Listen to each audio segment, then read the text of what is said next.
Hey, this is Andy Bennett with the CSS News Civil War Interpretive Center.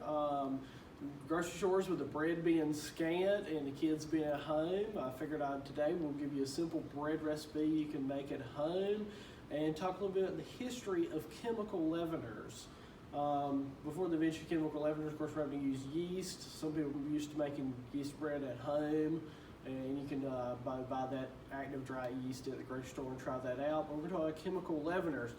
Talking about going back to the old science project of the volcano, baking soda, and adding acid like vinegar to trigger carbon dioxide. That's what's going to give our air bubbles in your chemical leavener bread. Typically people use baking powder. Baking powder is basically baking soda and a dry acid in one package conveniently together, in which we add a liquid to trigger it to cause the carbon dioxide bubbles. In your self-rising flour, it already has baking powder in it. So in our recipe we're going to do, you've got self-rising flour. You don't have to worry about adding in the ingredients of chemical leaveners. During the Civil War, because of the blockade, they're cut off from getting access to baking powder. Baking powder became commercially available in the late 1840s. So most bakers during the housewives and bakers during the Civil War would have had access to chemical leaveners. Confederates being cut off from blockade, they had to go back to the older method of getting chemical leaveners. And what they would do is they would take your ash hopper, you would take the hardwood ash from your fireplace, you stack that up with a filter of straw, run water through it, you get a liquid that you cook down, and that's lye water.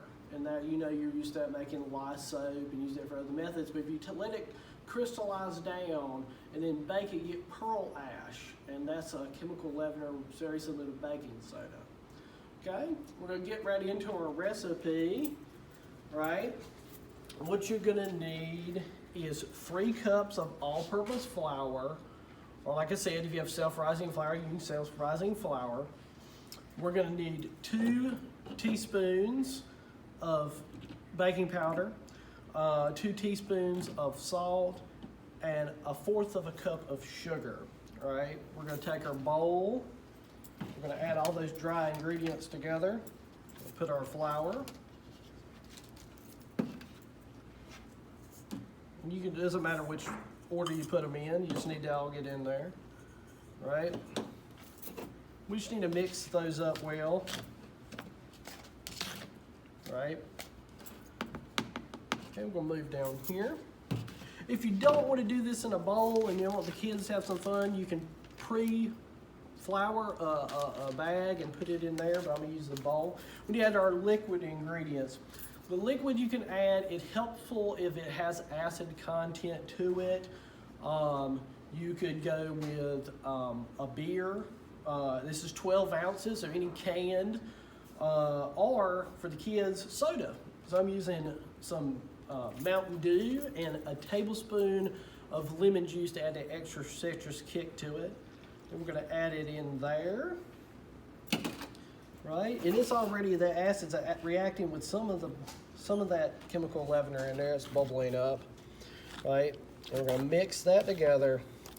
Now, baking powder that you buy at the grocery store is called double acting. I mean, some of the chemical reactions happening now as we mix this together, and some of it later, it has to be triggered by the heat in the oven. So you're going to get a second rise. So when you're looking for baking powder, typically it's going to be double acting baking powder.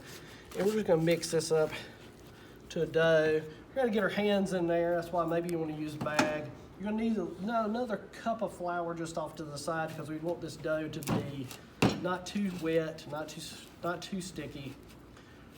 We're going to add just a little more flour to this, right? We don't want to overwork this, because the chemical reaction is what's going to give us our bubbles. We don't want to overwork it. And what we're going to do is, we have a oiled, cheap bread pan that we're going to put this into, right? You want to have your oven already preheated to 375. You're going to stick that in your oven for 35 to 45 minutes. And then what you're going to get is a bread that's going to rise just a little bit. It's going to look like that. That's a loaf I've already pre-made. right? And it's just a general white bread. It's really good with soups and stuff. You can cut it, make little tiny sandwiches, but it's best just to enjoy nice and warm with some butter. Hope y'all enjoy. Look for some other videos I'm gonna be doing about other food related topics.